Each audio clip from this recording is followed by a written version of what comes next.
Hola, jo soc Paula Lorenzo, he fet les meves pràctiques Erasmus en Berlín, en la productora Made for Film, i em vaig graduar aquest any en comunicació visual a la UCI. Per a mi aquesta experiència de vindre a Berlín a treballar en una productora tan gran ha sigut super enriquidor. Ho recomano a qualsevol persona que li interessa el treball audiovisual. Vaig vindre i em vaig començar a treballar en les oficines i és increïble quanta gent està treballant i implicada en l'organització d'una sèrie. En aquesta productora s'està gravant una sèrie per a Sky, que és una plataforma com Netflix de pagament en la televisió. I jo vaig començar en oficines duent a terme tasques molt menudes, buscant apartaments per als actors o les actrius que venien, perquè la majoria venien d'Anglaterra, perquè aquesta productora és meitat anglesa, meitat alemanya, és una coproducció. Per tant, moltíssima gent que treballa en aquesta productora és anglesa.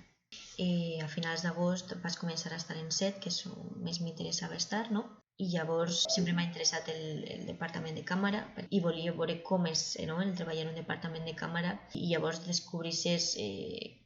moltes coses tècniques que mai havia tocat i mai havia fet funcionar, etc. Entonces, per a mi ha sigut superinteressant. De fet, m'han contratat per a seguir sent camera trainee fins a principis de desembre, que és quan acabem de gravar la sèrie, i supercontenta. I la idea un poc és també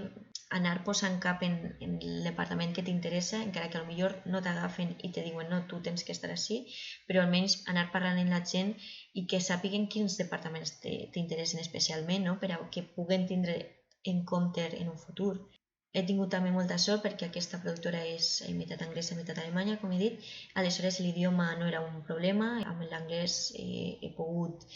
comunicar-me perfectament amb tot el món, però sí que és veritat que és interessant apuntar-se pel teu compte a un curs, per exemple, en la Goethe Institute, i anar integrant-se amb la cultura, amb les persones que vaig coneixent en Berlín, i dins de la productora, per supost, hi ha també molta gent alemanya, entonces sempre un punt extra per a tu saber l'idioma. La pitjor experiència que he tingut fins ara és que me vaig trencar el colze l'1 d'agost, per tant això va ralentitzar la meva inserció un poquet en el set, per exemple, perquè amb el colze trencat